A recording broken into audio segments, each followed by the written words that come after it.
Well, we're at that time. The preferred role of most speakers is not to be the last one before lunch. A few months ago, I received a little recognition about teaching so many hundreds of classes for this organization and talking to several people in those classes. But they always appointed me to that special role, the last speaker before lunch. The only thing worse with that is the last speaker of the day when there's an open bar afterwards. But I do want to leave you with some closing thoughts. Afterwards, we will officially recess, and that means that we'll basically, for those of you non-Masons, that means we're going to call sort of a timeout within the session. We're going to process out of the room after we are at recess, and after that, if you would just allow us to leave, get through the doors, after that, you have one role. That's to clear this room, because over half of this room is going to be used as a lunch room, and they're going to have to put the tables in. So I've been admonished that I need to tell you, y'all and all y'all, to please depart the premises of this room at least, so they can set the tables up so you can come back in here and enjoy a meal. But I want to share a couple of thoughts with you, and I would ask if you take a little journey with me. And I had not thought about this before, but I think a good way to start it would be to borrow a line from my good friend Ronnie. As he said, once upon a time. Once upon a time, every Mason in this room began your Masonic journey. And I want to take us all back to that time. Now, you ladies in the room, you go back there too, because you supported all of that effort. And the journey would have never worked without you. But I want you to picture, if you can, that night in the lodge. And I want to give you an example of a journey of a young man. And I want you to think about comparing it to your journey.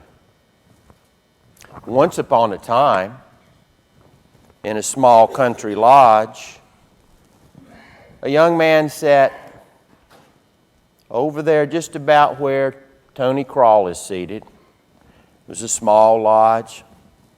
The investigating committee had asked to meet with him because he had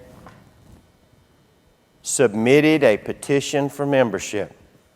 So they said, "Where should we meet?" And he said, "Well, let's meet at the lodge. I've never been in one of those buildings." And they sat in the lodge, and he sat over in that corner, and they asked a few questions, and they told him a few things. And they said, "Do you have any questions?" He said, "I only have one. You got a book on that table over there in the middle of the room. What's it doing there?" And the answer was, "That's the volume of sacred law. And in this lodge, this particular lodge, it is the Holy Bible. And everything we do, we try to center around that, because we consider that to be representative of the great light, the light from our Father."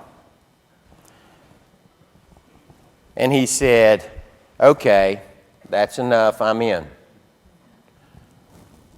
over the years of that journey, like all of us, he was assisted along the way by good brothers who had no obligation to help, but they did because that's what we do.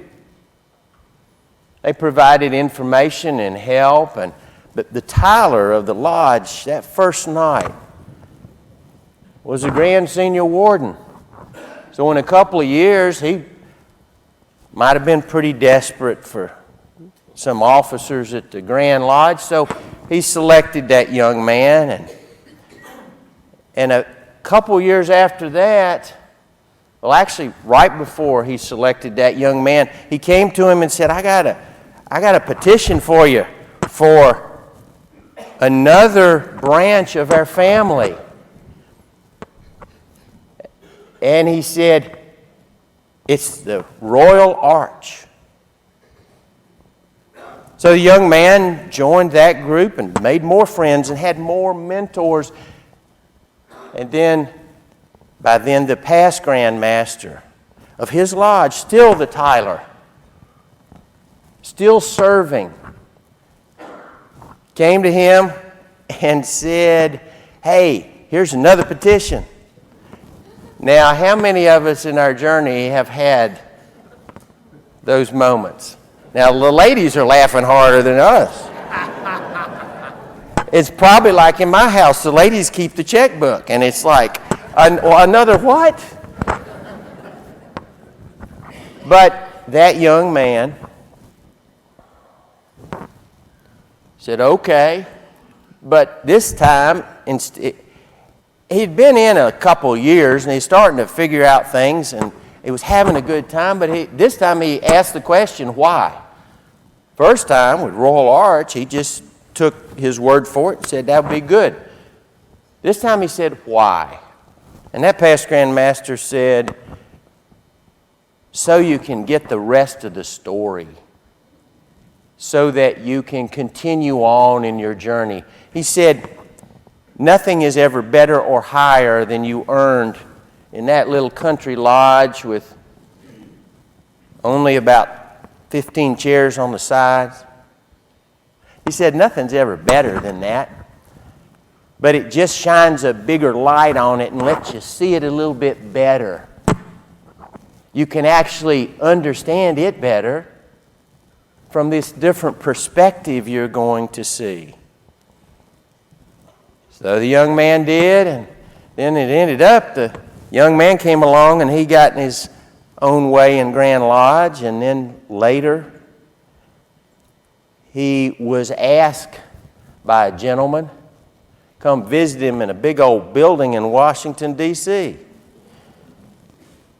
And when he did, the older fellow looked at him and said, you don't know why you're here, do you? The young man said, no, I don't. And thus began another chapter in his journey. Heroes along the way. John Boyd Obenchain, that Tyler and Grand Master. Bill Miller. Mitch Miller.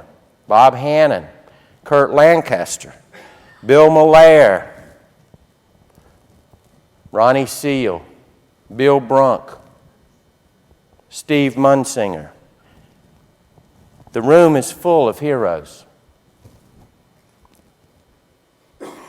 Have you ever really thought in your Masonic journey how many times you've been a hero to somebody and didn't even know it? Have you thought back to that time? Can you just go back once upon a time and remember that? That night? You didn't know what was going on. But there were people there to take care of you. And now we are still doing that. We are still taking care of others. You saw, just in a numerical sense, almost $1 billion for others. None of that was spent on us. It was spent on others. Every one of our Masonic organizations is about getting it out. Building in here and then taking it out and making the good of it. So I want you to do this, every Mason in the room. They say you can sometimes remember better with a physical touch. What I want to do is symbolically for everyone is to lay my hand on this altar. And I'm going to pause when I do that, and I want every Mason in the room to do the following. Since you can't get out here, I want you to take this hand, if you can, and hold it this way. And let it be the altar. And then I want you to take this hand, and I want you to put it on the other, representing of your hand on the altar. And if you think it represents other things, that's good too. But let this hand be your altar symbolically. As I place my hand on this altar, place your hand on your left hand representing the altar. And as you do that, all Masons in this room, as you do that,